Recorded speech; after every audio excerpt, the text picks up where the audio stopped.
Boy, comments are weird. I don't know if I love them or hate them. I'm pretty sure I hate them, but I at least love some of them. If you were expecting this video to be fodder for the comment common consensus by using a catchy propagandistic headline to parrot what everyone's already saying, surprise! I'm on the opposition for this one. The point is, I see a lot of commenters these days demanding that multiplayer-only games aren't a worthy endeavor unless there's a significant single-player portion attached to them, and oh no, I disagree. People nowadays want to make sure that their full-priced multiplayer shooters have a campaign. A campaign. This is bewildering to me because I thought for the past 5 years this stuff is exactly what we've been rallying against.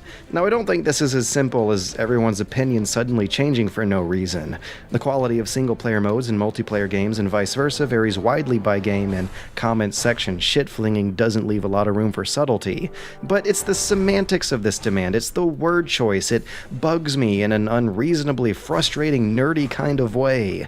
The one and only kind of frustration that a first-time IGN applicant would call passion.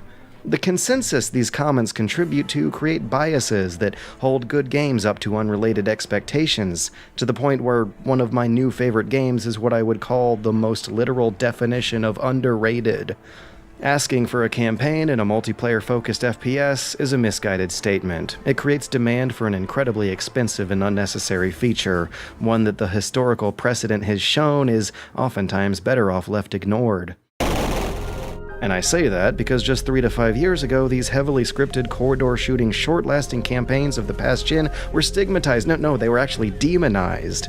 In 2010, a few news sites picked up on studies that were reiterating what developers suspected at the beginning of the Xbox 360 era, that only about 10% of players finish long games. After the success of Modern Warfare's 7-hour campaign, the implication was clear: shorter was better. From an economic perspective, short campaigns are at least more efficient to develop and more visible for your average consumer who's gonna have to spend less time to actually finish the product. And for a while, it seemed like the fast and short Modern Warfare campaigns seemed to be onto something, even though future installments and other franchises copying this model started receiving harsher critical reviews. Editorials in 2011 derided Modern Warfare 3 as an ungame, and then in 2012 the whole of Spec Ops itself released as a scathing, playable critique of this kind of slipshod video game war story. Ironically, to justify the cost of a full $60 game release, Spec Ops itself had a tacked-on multiplayer mode,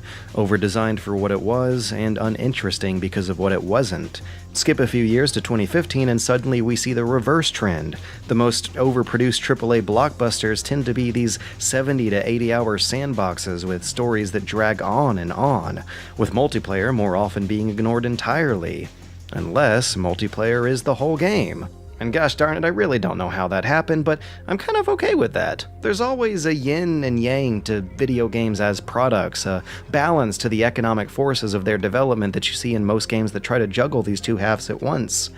Because one half is almost always going to end up stealing the show. The campaigns in the Call of Duties, the Battlefields, or even the Rainbow Six Vegases that Spec Ops was skewering have always represented the lowest common denominator of the AAA single-player experience.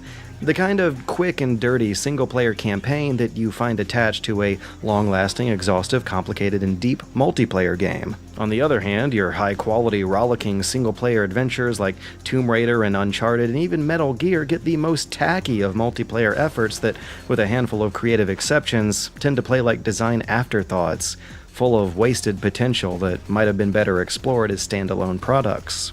And this double feature of having two radically different games of radically different quality being bundled in the same box with the same name isn't the norm. It was an effort started in the late 2000s to market games as services, as elaborated by EA boss Frank Gibeau, who said that their studio heads believed they were very comfortable moving the discussion towards how we make connected gameplay, as opposed to packaged 24 hours in your out experiences. I think that model is finished.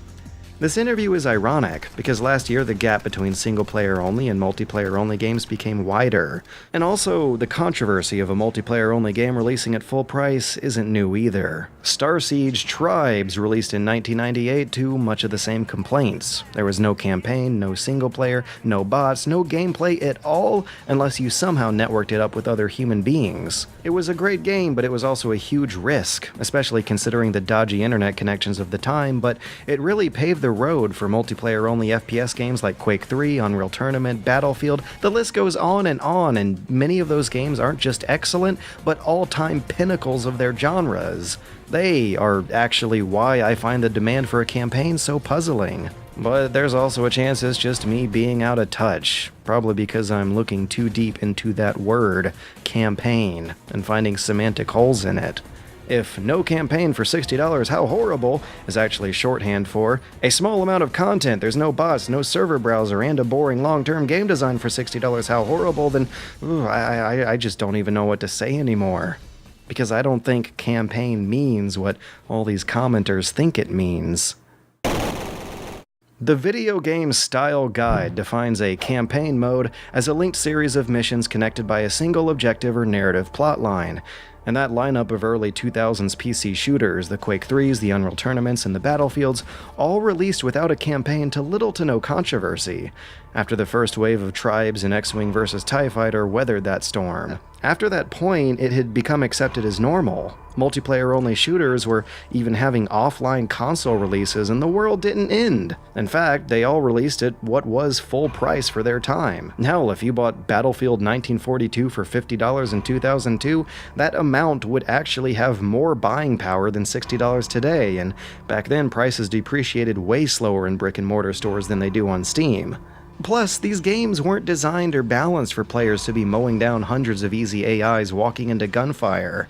A game truly and solely focused on multiplayer is designed from the ground up to be a fair contest between equals, where narrative is a total non-issue. Multiplayer games are great because they can slash away narrative in favor of tighter gameplay design, and that's not an opportunity that a campaign can offer. What the arena shooters of old did offer to compromise, though, and what's gone awfully out of style now, is bots. And bots are an amazing feature. They're something that I truly, deeply, tearfully miss. And they also soothe the sting of these games having no campaign. The single-player games of Quake 3 and UT were basically bot matches of climbing difficulty. And bot matches used to be ubiquitous. Rareware and later Free Radical were putting out console shooters whose entire appeal hinged on their excellent bot options. And even all the Battlefield games up to 2142 had bots. But then, starting at Bad Company 1, they were mysteriously missing in action. Halo 2 paved the way for this risky future, where it rolled out its heavily marketed multiplayer game without bots. And they totally got away with it, basking in record sales despite scaling back on a feature that was thought, at the time, to be necessary, even for shooters with great campaigns like Halo 2. And that means that nowadays bots are the exception, not the norm. Bots seem almost exclusive to, believe it or not, the newer Call of Duties. And as it turns out, the problem that bots were implemented to solve, to make the game work without internet, had more or less been solved by customers having better internet. After all, why would developers spend resources imitating a real player when it became so easy to just fill a game up with real players? But for consumers, bots play a very, very different role than human being emulators. In fact, I think the gradual death of this feature is actually the #1 contributor to why people are so angry about full-priced multiplayer games now. Because bots would essentially solve all their problems. Bots keep the game playable offline for decades after launch. They provide some kind of rudimentary single-player component. They give players something to do if the servers are underpopulated or straight up shut down. They give people a respite from the awfulness of other people, and they're much better practice for the multiplayer game than a traditional campaign is. And the fact that they're gone is a net negative. They're such a useful, benevolent, beautiful feature that there's no way to spin their absence as a positive. In fact, there's little to no writing, no editorials, no interviews, no behind-the-scenes post-mortems explaining why such a major feature just seemed to vanish with the times. I'd actually love to find some people who can shed light on what happened. But in the meantime, please remember that AI bot matches pretty much were the campaign of the Battlefront of old that everyone loved so much before EA announced that there would be no campaign for the Battlefront of now that everyone seems to hate so much. The campaign and Galactic Conquest modes in old Battlefront were basically bot matches, contextualized with a bit of window dressing. A cutscene before or after a turn-based metagame modifying the variables of what was just a regular bot match. There were no cinematic scripted set pieces, no watching your character tumble and stumble all over the battlefield, no hours of following behind overpowered celebrity-voiced NPCs as you point and clicked on dumb enemies who die in one shot from recoilless weapons.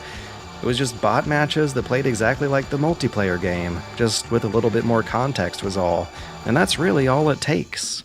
Meanwhile, the Metacritic rating for my new favorite multiplayer game is sitting at a 78 because, among a laundry list of reasons I do sympathize with, it also has no campaign, which I couldn't care less about. The multiplayer-only Rainbow Six Siege was developed from the ashes of the cancelled single-player Rainbow Six Patriots, and from an 8-minute gameplay demonstration video, we can see that all the red flags of a bad campaign are there. It has the patronizing, faux emotional David Cage attitude of a perfect life and a perfect wife who you press square to kiss, of course getting kidnapped 2 minutes in before you even have time to give a crap. It has a heavily scripted stop-and-pop shoulder shooter where you're stumbling and tumbling through a linear tunnel of cars. It has a depressingly cynical edgelord tone to it, coming off about how glorious it is to kill civilians for the greater good. Rainbow Six Patriots looked like it was going to be an ungame of playable cutscenes. It looked like further vindication of Spec Ops' existence. In response to the worn-out trends and overdue lifetime of the last-gen consoles, and also seeing a need to capitalize on current-gen destruction tech, Ubisoft scrapped that single-player playable cutscene for a multiplayer game that's dynamic, unpredictable, deep, and actually a fun video game, and it somehow has a more wacky tone and sense of humor to it. Imagine that!